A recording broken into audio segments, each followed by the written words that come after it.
My family owns a small, two-story house by a lake in Northern California. We don't visit much, just for a few weeks each year during the summer when the weather's warm. The sun stays out just long enough to make the water sparkle, and everything feels calm.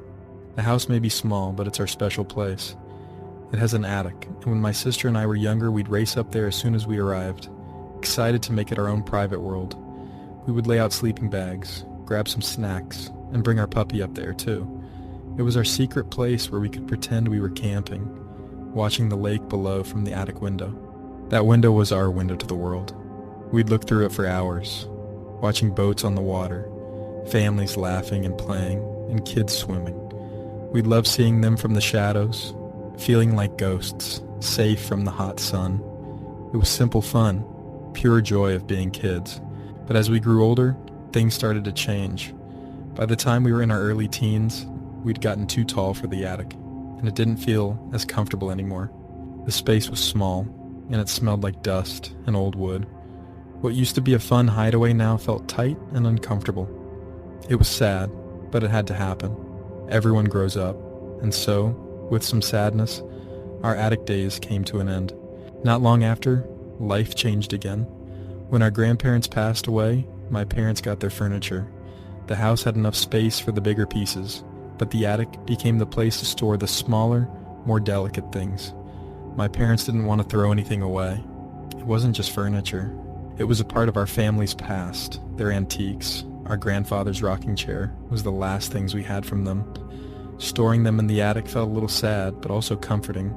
It was like they were still with us, watching over us. It wasn't just furniture, it was their memory, and we didn't want to let go of it. That time marked the end of my childhood in a way. My sister would probably agree. The carefree days of playing by the lake, running through the trees, and hanging out in the attic slowly faded away. It was hard to accept. As we got older, it became harder for my family to visit the lake house. I was busy with school, and my parents had work to do. There wasn't enough time for long trips to the lake, and weekends passed by without us noticing. We could only manage 1 week a year to go, and that was stretching it. My parents didn't want to rent out the house when we weren't there. They were worried that someone might break something or even steal from us. The idea of strangers living in our house just didn't feel right. So, for most of the year, the lake house stayed empty, only visited by landscapers who took care of the yard. Then things changed. A few years ago, my parents met an older man in town. He was a local veteran, now working as an antique restorer. He had a rough face and a beard that made him look strange, and his voice was raspy. Honestly, I found him a little scary, but my dad, being kind-hearted, connected with the man because they both had a military background. They talked for hours, and eventually, my dad decided to offer him a 1-year lease. My mom didn't have much say in the matter, but Dad said the man deserved a break after serving his country. I remember feeling uneasy about it though. Something about him didn't feel right. My sister and I tried to ignore it, telling ourselves it was just his strange appearance or the weird things he said. It also meant we couldn't visit the lake house as much, which was a trade-off.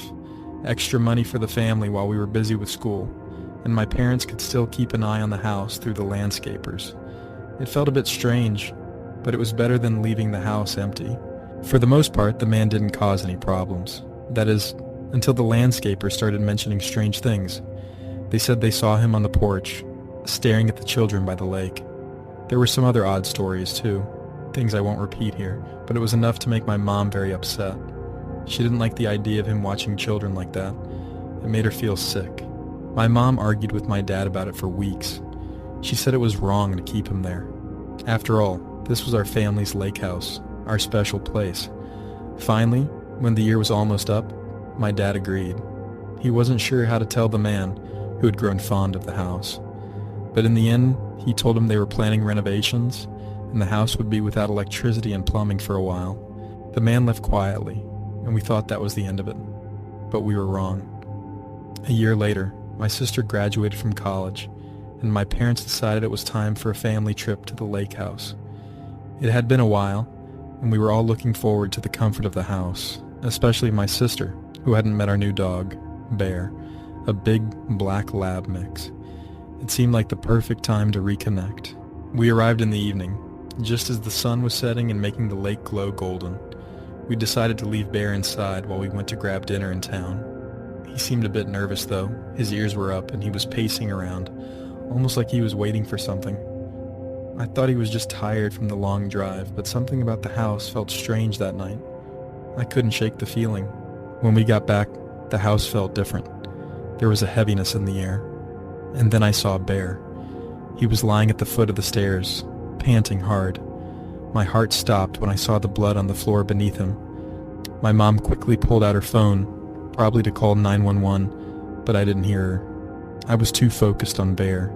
My dad grabbed a knife from the kitchen, and I followed him, my heart pounding in my chest. We carefully moved through the house.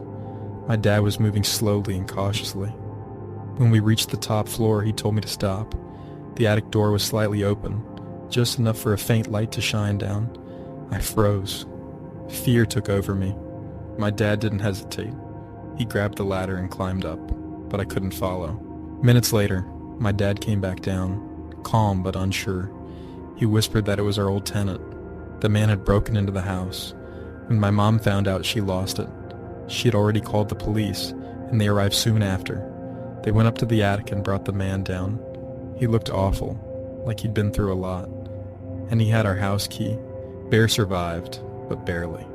That night left a scar on me. My dad, even after everything, couldn't bring himself to press charges.